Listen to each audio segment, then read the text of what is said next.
You have been told again and again that victory belongs to those who strive endlessly, who pursue their desires with unrelenting force, who chase after every fleeting dream until exhaustion bends them to the ground. But I tell you, there is a deeper truth, one buried beneath the collective noise of ambition and craving. A truth whispered by the unconscious, by that ancient river of symbols and shadows that flows beneath your waking mind. It is this, the one who stops chasing is the one who truly wins. Why? Because victory is not in pursuit, but in the strange alchemy of becoming, in aligning oneself with the silent rhythm of life that cannot be conquered by force. The unconscious knows this. It has known it for centuries, for millennia. It is written into the dreams of humanity, into the stories we tell and the myths we inherit. Think of the hero who does not conquer the dragon by running after it with mindless fury, but who learns instead to descend into the cavern, to face his own fear, and to see that the dragon itself is but a reflection of his own shadow. This is the essence of what I wish to tell you today. When you are chasing something, a person, a goal, an image of success, what are you truly pursuing? Look closer. It is rarely the object itself. You are pursuing the image you have projected onto it, the psychic energy you have invested into that form. You see a person and you think you want them, but what is it that calls you? It is not their soul, not in its raw, unfiltered truth. It is the archetype. You have placed upon them the lover, the redeemer, the one who will make you feel whole. This projection is powerful because it comes from the depths of the unconscious, from the parts of you that remain unresolved, unclaimed. The more you chase, the more you are not pursuing them but your own fragmented self, your unacknowledged longing, your inner wound. And when you stop chasing, when you turn inward instead of outward, something extraordinary happens. The projection dissolves and you begin to see reality, not the fantasy, but the essence. Dark psychology is not about manipulation of others, but the recognition of how easily you manipulate yourself. You create narratives, illusions, mirages. You convince yourself that life will begin once you have secured the object of desire, whether that be love, wealth, recognition, or power. But in truth, you have given these things their power. You have placed them on the altar of your unconscious need. And as long as you chase, they remain gods towering over you. To stop chasing is to reclaim that projection. It is to say, what I have placed outside of myself, I now call back. This act of withdrawal is not defeat, but liberation. It is the moment you stop feeding the illusion and begin to integrate the shadow. There is a strange paradox in this, is there not? The moment you stop clutching at the thing you think you cannot live without, you begin to see how much of your own soul you have abandoned in the process of pursuit. You remember the parts of yourself you left behind while running toward an ever-retreating horizon. Dizzy, when it is unconscious, is a tyrant. It drives you like a whip. It whispers, you are incomplete. You are not enough. You will never be whole until you possess this or that. But the psyche knows a deeper truth. Wholeness does not come from possession, but from integration, bringing together the light and the dark, the known and the unknown, the conscious and the unconscious. The one who wins is not the one who conquers the world, but the one who masters his inner kingdom. Have you ever noticed the stillness that comes after surrender, that quiet moment when you finally stop fighting the current? When you release your grip on the illusion that you can control everything, it is in that moment that clarity arises.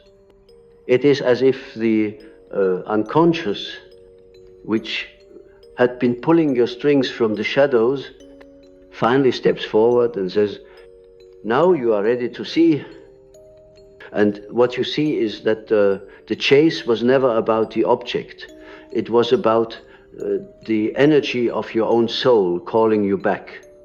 Jung called this process individuation, the becoming of who you are meant to be, the uncovering of the self that lies beyond the masks, beyond the false identities, beyond the compulsive need to chase.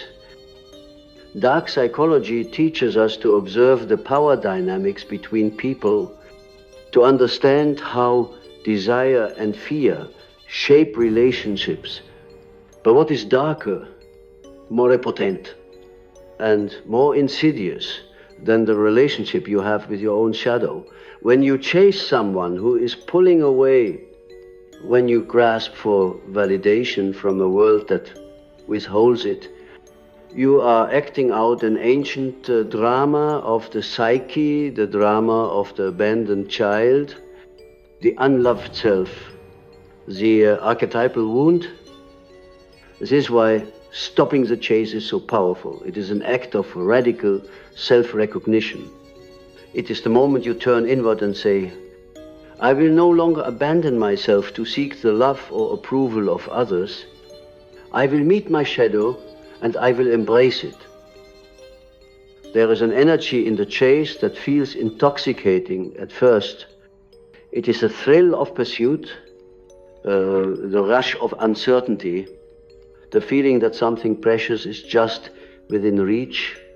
But notice how that energy soon turns to anxiety, to fear, to obsession. It is because the chase is fueled not by love but by lack, not by abundance but by the gnawing wound of inadequacy. And here lies the hidden alchemy when you stop chasing. When you allow yourself to rest in your own being, you discover that the wound itself is the gateway.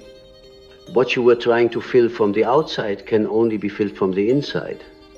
It is the wound that guides you to the self, if only you have the courage to face it.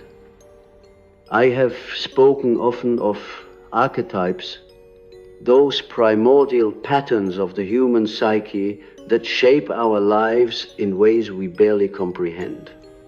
The chase is often an expression of the lover archetype in its shadow form. The lover in its wholeness does not chase, it radiates.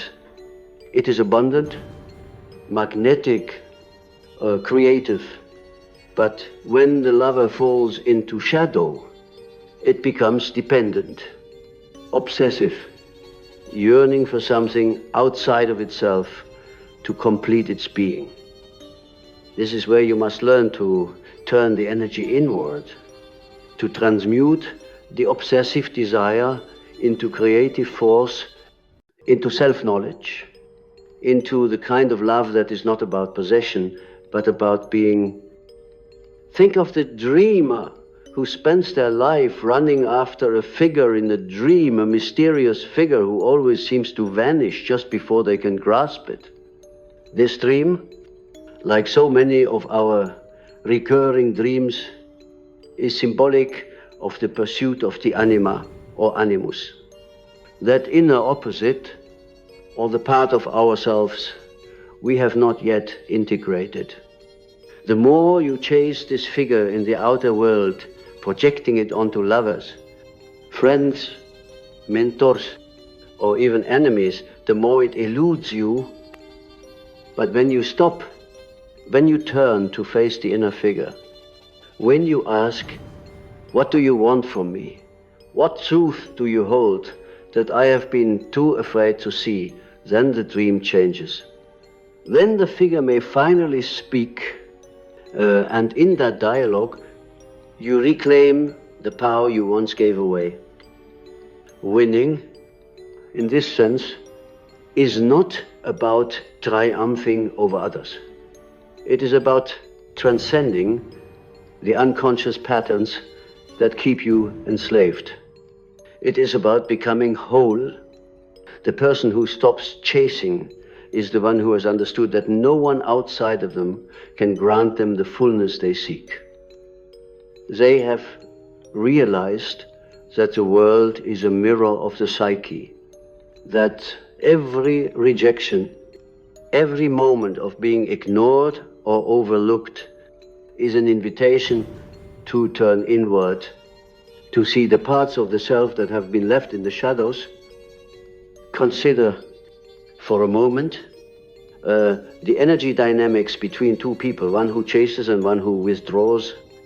The more one chases, the more power the other holds, not because they are inherently more valuable, but because they have become the container of projection. The chaser projects worth, meaning, love, salvation onto the other. And the other, whether consciously or unconsciously, becomes the object of that projection. But when the chaser stops, when they withdraw their energy, the projection collapses, the power dynamic shifts. Suddenly the one who withdrew is no longer an idol, but just a human being, flawed and ordinary. And the one who stopped chasing, they begin to see that the power they sought was within them all along. Stopping the chase is not easy. It feels like death to the ego, like letting go of the very thing that gave you purpose. But it is not death, it is transformation. It is a burning away of illusions, the dismantling of false gods, the realization that you are not incomplete. When you stop chasing, you begin to create. You redirect your energy from grasping to becoming. This is the alchemy of the soul. It is not about passivity or apathy, but about moving from a place of inner wholeness rather than outer desperation. There is a strange quietness that follows the moment you stop chasing, as though the psyche itself exhales. It is a silence that at first feels unbearable, because you have been conditioned to fill every void with motion, with effort, with the pursuit of something outside of yourself. The ego despises this stillness because it thrives on activity, on the illusion that life is a race to be won, that someone or something out there holds the key to your existence. But the self, the deeper center of the psyche, does not operate on such terms. The self waits in silence. It waits for you to remember that the treasure you seek lies buried not in the external world, but in the dark soil of your own unconscious. To stop chasing is to dare to look into that darkness. It is to step into the shadow where all that is unresolved within you lies waiting. What is it that you fear so much when you stop running? You fear the encounter with yourself. You fear the pain of old wounds, the grief of unacknowledged memories, the loneliness that rises when there is no one else to blame, no one else to pursue. But it is precisely in that confrontation that transformation occurs. Jung once wrote that one does not become enlightened by imagining figures of light, but by making the darkness conscious. When you stop chasing, you allow the darkness to speak, and in that dialogue, something ancient and wise begins to stir. Think of how relationships shift when one person suddenly stops pursuing the other. It is as if the entire dynamic collapses because the energy that fed the dance has been withdrawn in that moment. You see the truth of what was happening all along. You were not in love with them, but with an image, a projection of your own longing. You were not chasing them, but chasing the part of yourself that you had disowned. And when the chase ends, when you finally reclaim that energy, and the other person no longer holds the power they once did, you see them as they are, just another soul with their own wounds, their own shadows, their own illusions. The spell breaks, and in that breaking, you are set free. This is not to say that love or ambition or desire are wrong. They are not. They are natural currents of life, expressions of the archetypes that move through the collective unconscious.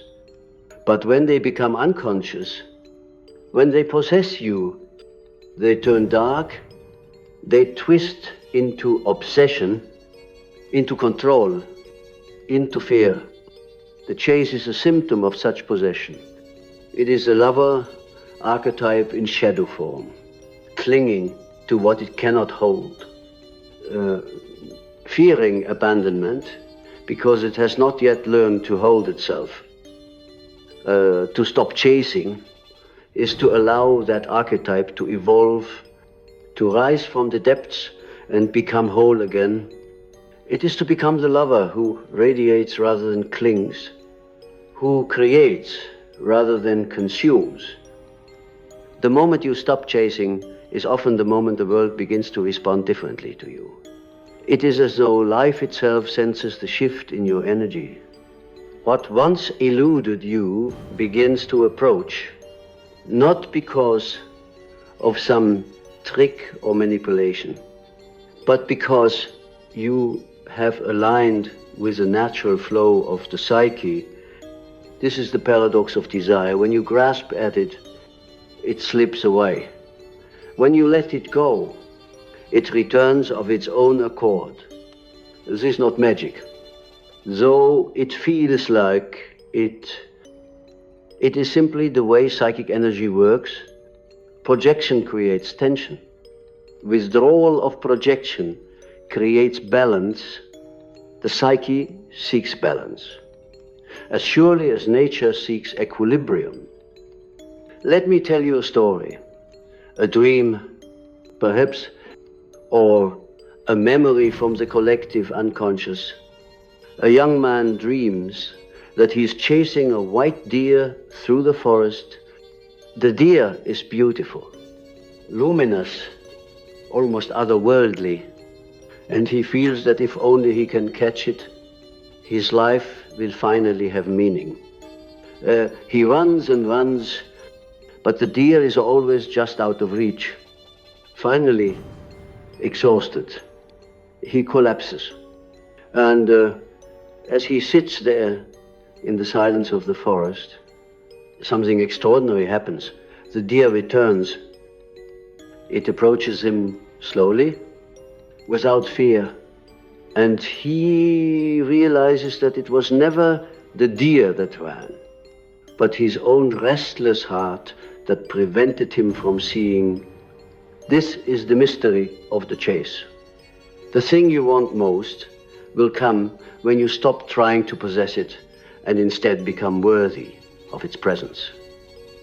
Dark psychology often examines power, the ways in which people control and influence one another, the subtle games of dominance and submission. But the deepest power struggle is not between you and another. It is between you and your own shadow.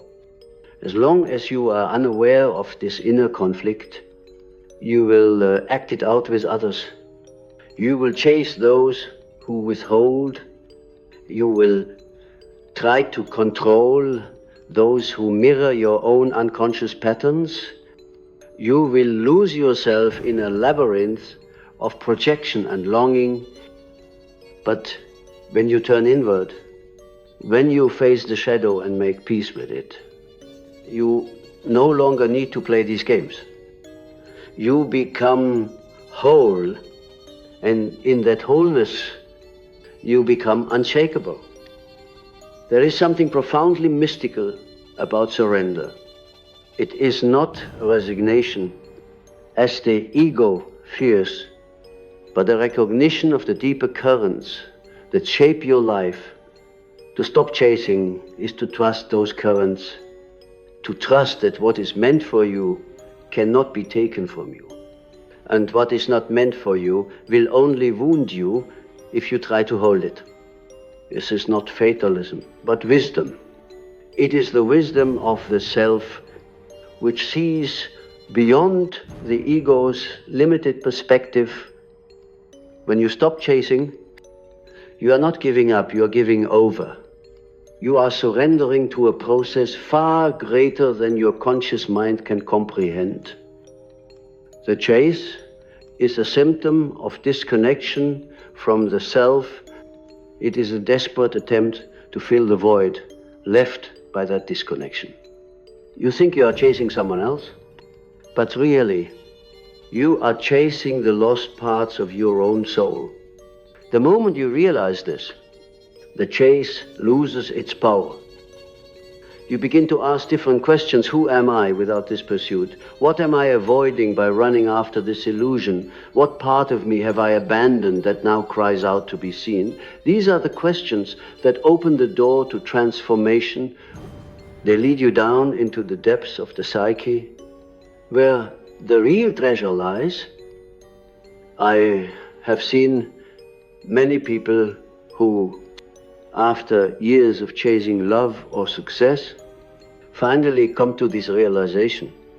They stop, they let go, and in that moment of letting go, they feel something they had never felt before. Freedom. It is as if the chains fall away, as if the prison door swings open and they realize they were the jailer all along. This freedom is not about doing nothing. It is about acting from a place of inner alignment rather than outer compulsion. It is about creating from the fullness of who you are rather than from the emptiness of who you think you should be. To understand why stopping the chase is powerful, you must understand the nature of psychic energy. When you chase, you project your energy outward. You pour it into someone or something else, often depleting yourself in the process. But when you stop, that energy returns to you. It becomes available for transformation, for creation, for becoming. It is as if you have been leaking your life force into an endless pursuit, and now, finally, you are whole again. This is why those who stop chasing often seem to shine with a new light. They have reclaimed what was always theirs. There is also an element of mystery here, something that cannot be explained purely in psychological terms. Life has a way of responding to those who are aligned with themselves. When you no longer seek desperately, when you no longer cling, you create a space for what is true to enter. It is as if the unconscious, which had been tangled in knots of desire and fear, suddenly untangles itself in that clarity, so the things that are meant for you find their way to you. Not because you forced them, but because you became ready. The archetype of the warrior can teach us something here. The true warrior does not chase every battle. They know which fights are worth their energy and which are distractions. The false warrior The one driven by ego and fear exhausts themselves by running after every imagined enemy, every illusion of victory. But the true warrior waits. They are still grounded, connected to something larger than themselves. When the moment comes to act, they act with precision, with power, with clarity. This is the energy of the person who stops chasing. They are not weak, they are focused. They are not passive. They are aligned. And what of love? What of those relationships where the chase has consumed you? Here, as to the same principle applies. Love is not found in pursuit, but in presence. The person who stops chasing becomes magnetic because they no longer radiate desperation. They stand in their own center. And from that center, they attract rather than pursue. This is not manipulation, but authenticity. It is the natural result of being whole within oneself. The moment you stop seeking someone to complete you is the moment you begin to draw in those who are aligned with your true being. There is something deeply spiritual about this. It is not merely psychological, but mystical. The act of stopping the chase is an act of faith. Faith in yourself, faith in life, faith that what is meant for you cannot be missed. This faith is not blind, but born of deep inner knowing. It comes from the realization that the soul does not thrive on grasping, but on being. The soul is like a still pool of water. When you chase, you stir the surface into chaos, and you cannot see clearly. But when you stop, when you become still, the water clears, and in that clarity, you see the truth. When you begin to embrace this stillness, when you step away from the frantic pursuit, something inside you awakens a presence that has always been there, but was buried under layers of striving and noise. This presence is not the ego. It is not the part of you that wants to prove, to conquer, to acquire. It is the self, the deep core of being that watches without judgment, that moves with the rhythm of the eternal. The self does not chase because it lacks nothing. It does not strive because it already is. To come into contact with this self is to experience a profound shift in perception. You begin to see that much of what you have been chasing was never about the object itself, but about the longing to reconnect with this inner wholeness. Think of how often people run from one relationship to another, convinced that the next person will finally give them what they seek. Each time, the chase begins anew.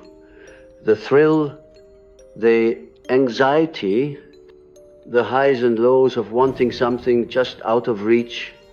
Yet, after a while, the pattern repeats. Why? Because what is truly sought is not the other person, but the part of oneself that remains unresolved. The shadow follows us wherever we go, and until we face it, we will project it onto the world around us. To stop chasing is to stop running from this shadow. It is to turn and face it, to see what it has to teach you. The shadow is not evil, though it is often misunderstood as such. It is simply the part of you that has been rejected, the parts of your psyche that you were told were unacceptable, dangerous, or unworthy. These parts retreat into the unconscious, but they do not disappear. Instead, they find their way into your behavior, your desire, your dreams.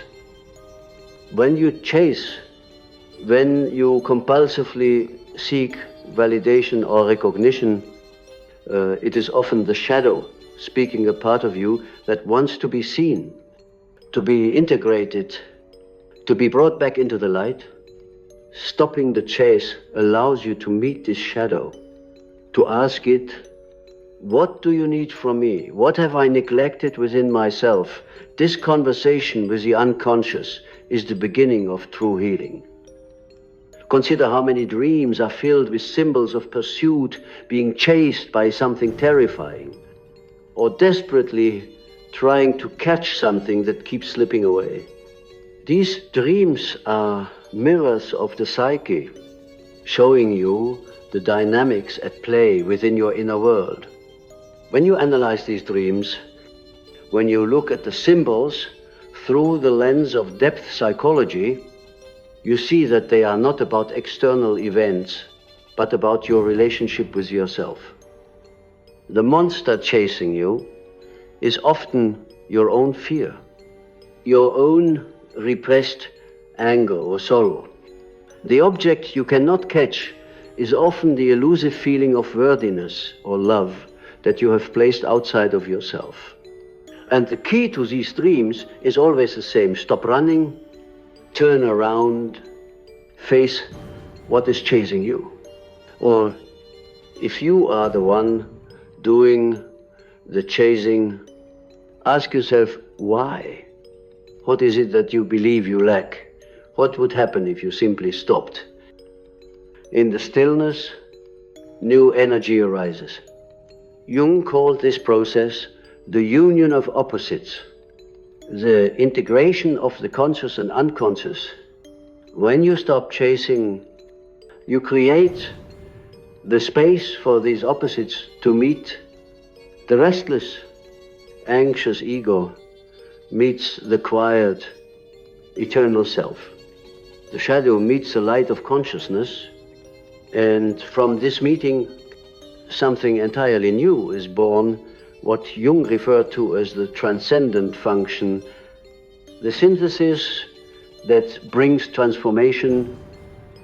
This is not an intellectual process, but an alchemical one. It feels like a deep shift in the soul, as if something heavy has been lifted, as if the energy that once went into pursuit is now free to create, to grow, to radiate. Look at the archetype of the sage. The sage does not run after wisdom. He sits in stillness, and wisdom comes to him. He knows that the deepest truths are not found by chasing them, but by listening, by allowing them to emerge from the depths of the unconscious. This is the energy of the one who stops chasing. It is not laziness or resignation, but a profound trust in the unfolding of life. The sage knows that by standing still, by being present, he aligns with the forces of the unconscious that guide him toward his true path. The collective psyche of our modern world is obsessed with chasing success, chasing validation, chasing an image of perfection that never truly exists. We have forgotten how to be still, how to simply exist without needing to grasp or control. This is why so many feel lost, anxious, or disconnected. We have become addicted to pursuit, believing that our worth lies in how hard we strive. But what if the opposite is true? What if our greatest strength lies in our ability to stop, to listen, to allow? This is not weakness, but wisdom. It is the wisdom of knowing that the psyche cannot be forced, that true transformation happens not through chasing, but through surrender. Imagine for a moment a river. If you stand in the middle of the river, thrashing and fighting the current, you exhaust yourself. You believe you must control the water, that you must force your way upstream. But what happens When you stop struggling, you begin to float. The current carries you. You find that the river was always moving in the direction you needed to go. You simply couldn't see it because you were too busy fighting. This is the nature of the unconscious. When you stop chasing, you align with its flow. You allow life to guide you. And in that allowing, you find a kind of victory that cannot be achieved through force. I have seen this truth in the lives of many who came to me burdened by their endless pursuit of approval or success. They believed that if only they could work harder, push further, they would finally find peace. But peace does not come through chasing. It comes through integration, through the quiet recognition that you are already whole. When these individuals learned to stop, to sit with their own discomfort rather than run from it, they discovered something extraordinary. The very thing they were chasing was already within them. It was never out there at all. There is a kind of dark psychology at play here, but it is not the manipulation of others. It is the manipulation of the self.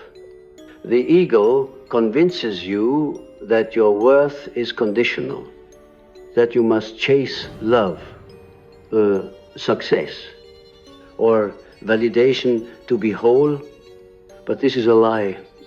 The ego thrives on the chase because it keeps you distracted from the truth. And the truth is that you are already enough. The challenge is to see this not just as an idea, but as a lived reality, to feel it in your bones, to embody it in the way you move through life. To stop chasing is an act of courage, because it means letting go of control. It means trusting that you do not need to grasp or cling, that what is meant for you will remain and what is not will fall away.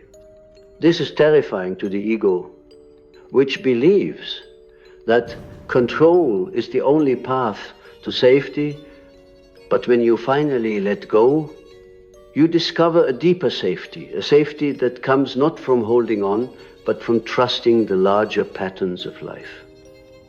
This is the kind of trust that transforms you, that allows you to move through the world, not as a desperate seeker, but as a creator, as someone who radiates rather than pursues. You see, the one who stops chasing is the one who wins, not because they have outsmarted anyone, but because they have transcended the very game. They no longer measure their worth by what they can catch or hold. They understand that true power lies in presence, in the ability to remain rooted in oneself, even when the world tempts you to run after illusions. This is not the power of dominance, but the power of being a quiet, unshakable strength that others can feel, even if they cannot explain it. Think again of the dreamer chasing the white deer. What happens when he stops? He realizes that the deer was never separate from him. It was a symbol of his own soul, calling him to wake up, to see the truth. When he stops, the deer approaches and he sees that the chase was never necessary. Life is like this. The more you chase, the more you push away what you desire. But when you stop, when you allow, when you rest in your own being, the world opens to you. There is an invisible law in the psyche. What you chase becomes your master, and what you embody becomes your ally. When you are constantly running after something, a person, an idea, an achievement, you are unconsciously declaring that you do not possess it, that it lies beyond you, that you are incomplete without it. This creates a psychic split, a dissonance between who you truly are and who you believe you need to be to feel whole. The person who stops chasing dissolves this split. They recognize that what they have been pursuing outside is already alive inside. They do not need to grasp or cling because they have become the thing they once sought. Consider the archetype of the magician. The magician does not chase power or knowledge. They cultivate it within. They understand that chasing external power is the surest way to lose the essence of real strength. Instead, they turn inward, mastering the invisible forces of their own psyche, harmonizing with their unconscious, rather than warring against it. This is why the magician is magnetic, because their power is not borrowed or projected, but integrated. The same is true for anyone who stops chasing. When you draw your energy inward, you become magnetic. Not because you are trying to attract, but because you are whole. Look deeply into your own patterns of pursuit. How many of your chases were born not from love or passion, but from fear? Fear of being alone, fear of being forgotten, fear of being worthless. These fears drive you like a shadowy puppeteer, pulling your strings, pushing you to run towards something you believe will save you. But nothing outside of you can heal this fear. The fear is a wound of the soul, and the only way to heal it is to stop, to turn toward it, to hold it in your hands and say, I see you, I am no longer running from you. In that moment, the energy shifts. The fear loses its grip, and in its place, a quiet strength emerges.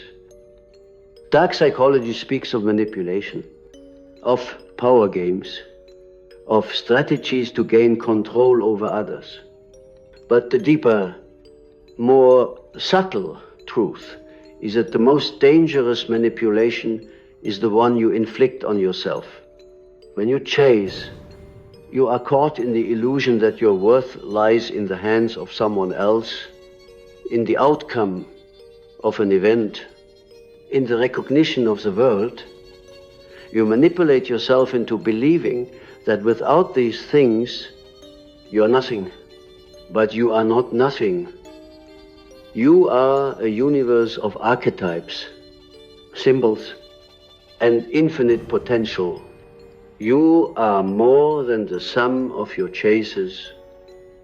There is a dream I once heard from a woman who was endlessly chasing love, always finding herself in relationships where she gave everything and received nothing.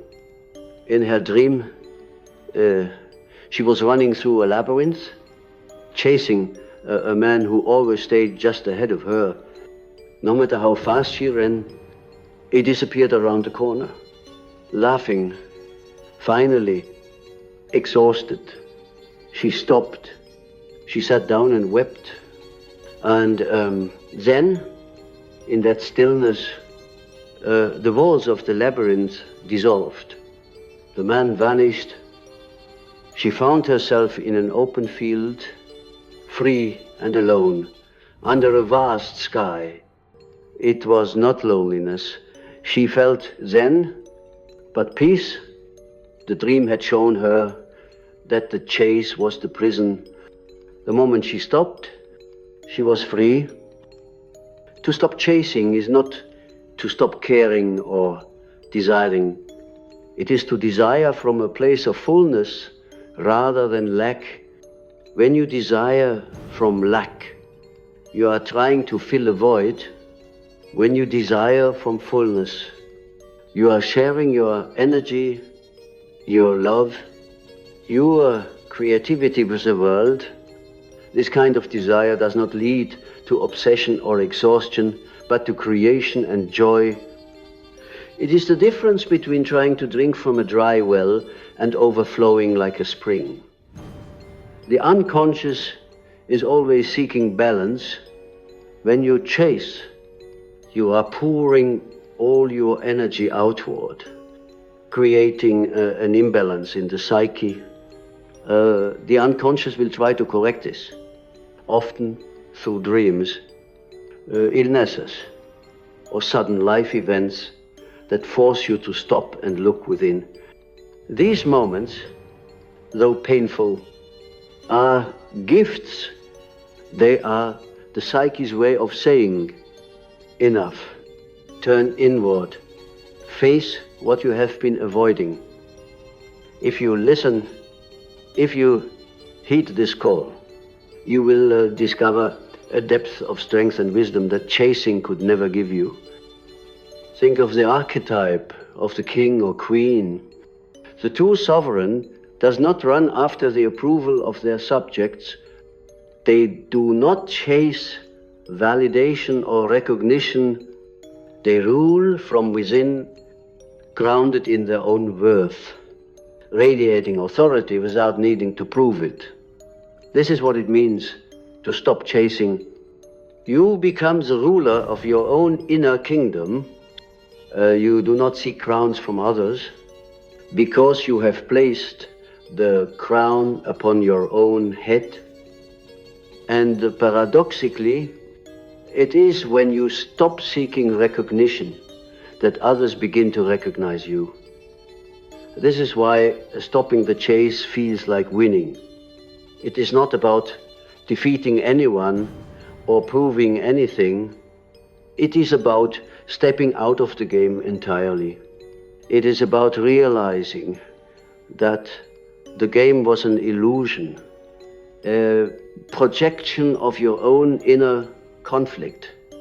When you stop, you are no longer a pawn of the unconscious patterns that once controlled you. You become conscious. You become free. I want you to imagine what would happen if you let go of every chase in your life, every desperate pursuit of love, every frantic search for success, every need to be seen or validated. Imagine if, instead of running, you simply stood still and allowed life to come to you. At first, this might feel terrifying. The ego would scream, if you stop, you will lose everything. But slowly, you would see the truth. You would see that much of what you were chasing was running from you precisely because of your desperation.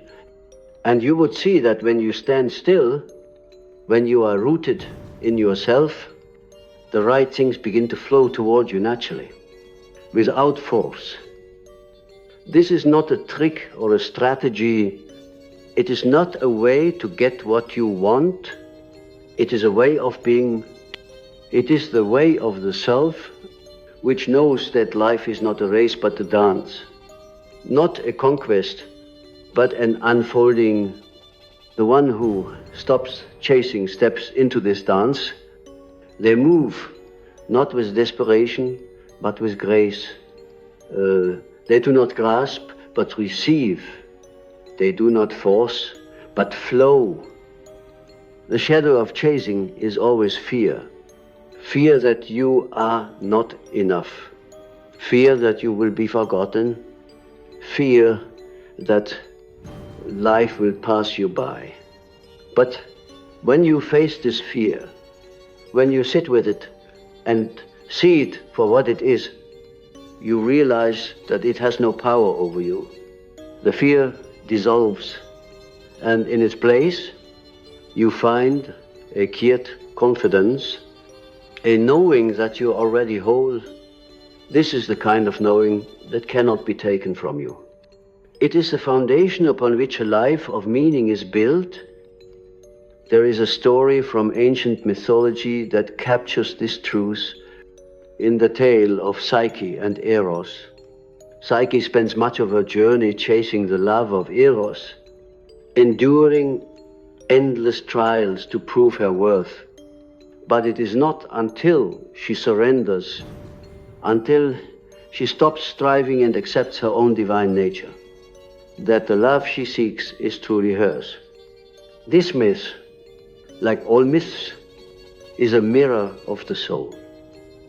It teaches us that what we chase most desperately often eludes us until we turn inward, until we recognize that we already carry the divine spark within. When you stop chasing, you also begin to see others more clearly, no longer blinded by projection. You can see them as they are, without the layers of illusion. This clarity can be both liberating and challenging. It may mean that some relationships fall away, that certain pursuits lose their meaning, but what remains is real.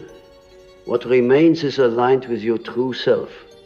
And this alignment is worth more than any prize you could have caught through endless pursuit. There is a profound beauty in the state of no longer chasing, because it opens the door to an entirely different way of living, a way that is rooted in presence rather than pursuit. You begin to realize that the energy you once spent in grasping and striving can now be poured into creation, into becoming, into living with depth and authenticity. This is not about abandoning desire or ambition, but about transforming them, désir, when conscious becomes a guiding force rather than a trap. It becomes the fire that warms you rather than the fire that burns you. Imagine the countless moments in your life when you chased something or someone, only to find that when you finally caught it, it was not what you expected.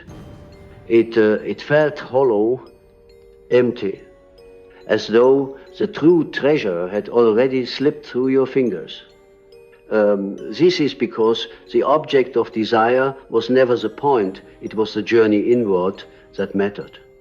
When you stop chasing, you no longer confuse the symbol for the reality.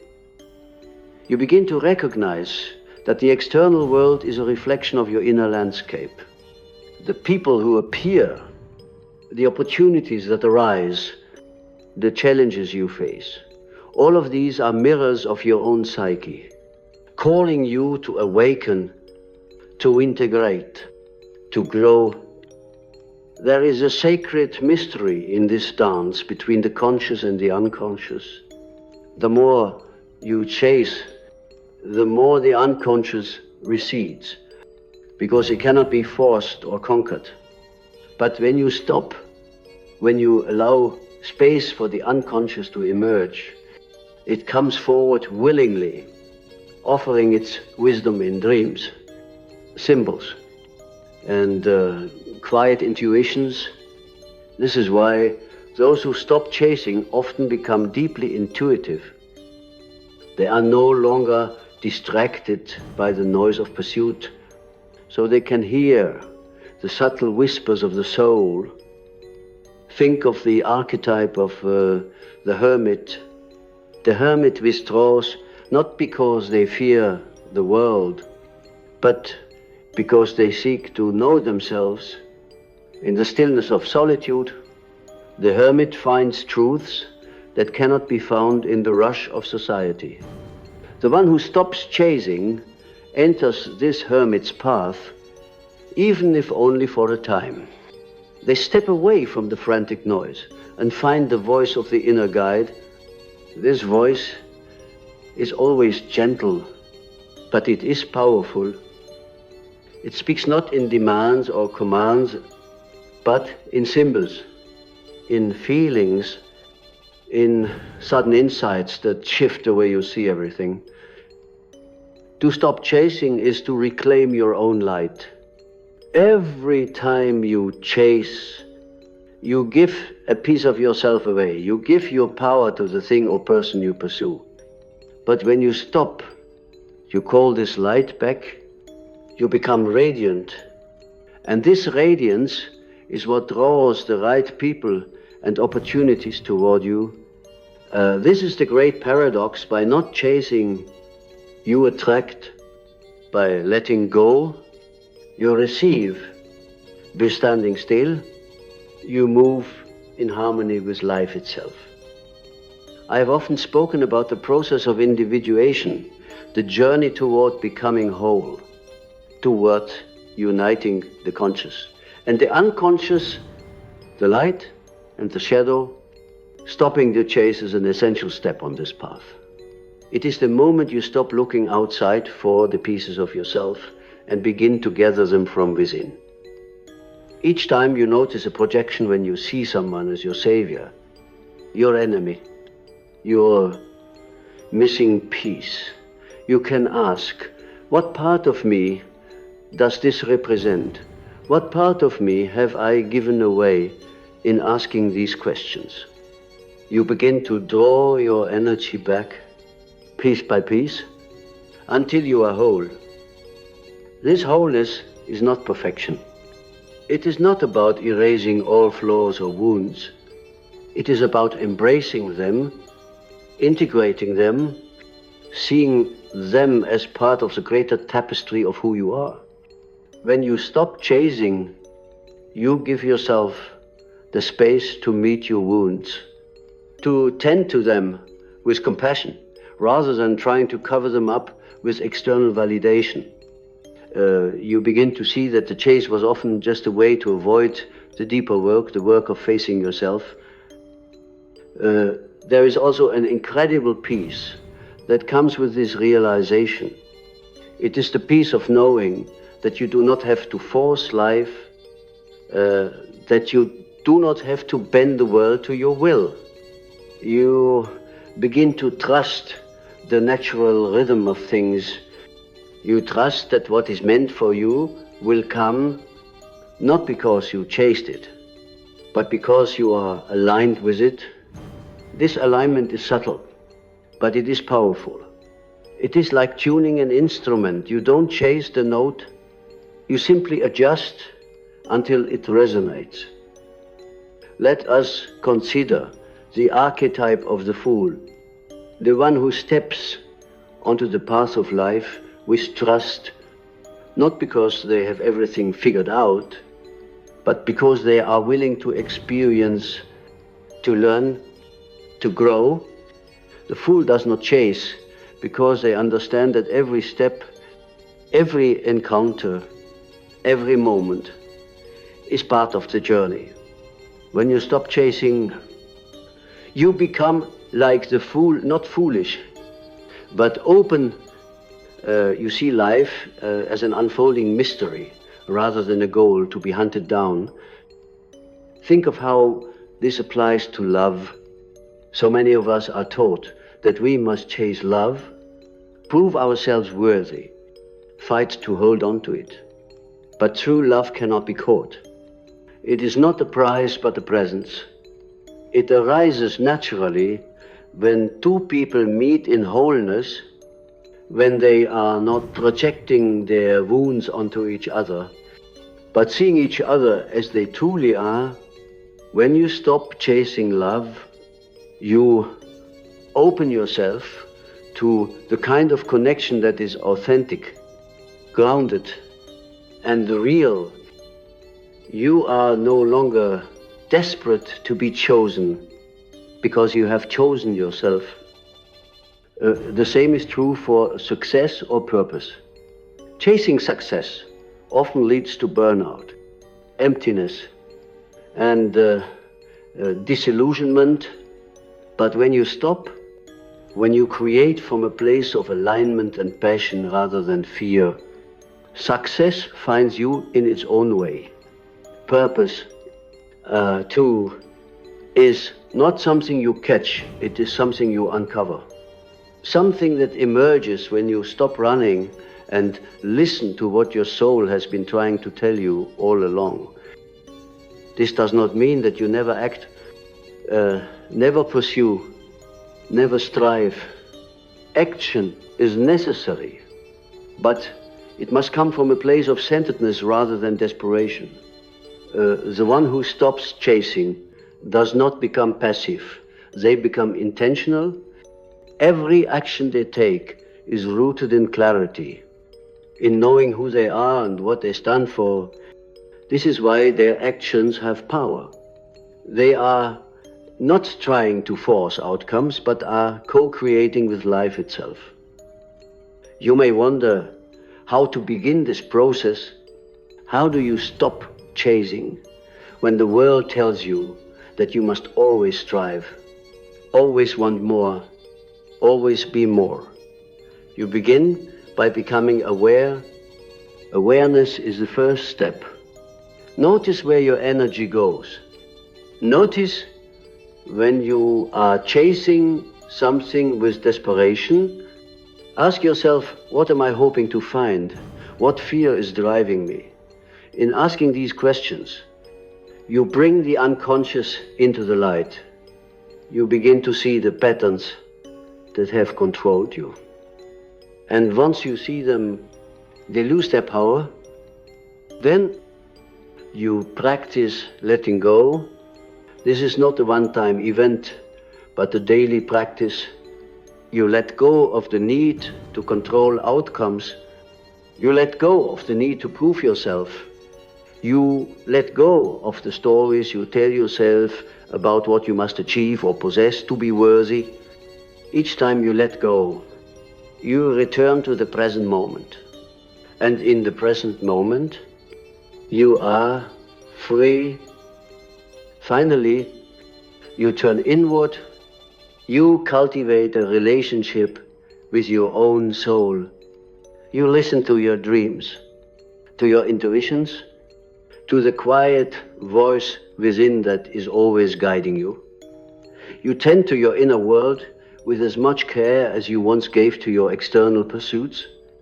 And slowly, you begin to see that the world outside reflects the world within. As you become whole inside, your outer life shifts to match this wholeness. The person who stops chasing is not someone who has given up on life. On the contrary, they are someone who has begun to truly live. They are no longer trapped in the endless cycle of wanting, striving, and suffering. They have found a deeper rhythm, a more profound way of being. They move through life with grace, with presence, with an understanding that what is real cannot be taken and what is false will fall away. And so I leave you with this: stop running, stop chasing, stop believing that your worth lies anywhere but within. Turn inward, face your shadow, reclaim the energy you have scattered across the world. When you do, you will find that you are already whole. You will find that the game you thought you had to win was never real to begin with. And in that realization, you will know the deepest victory, the victory of being fully, authentically, and unshakably yourself.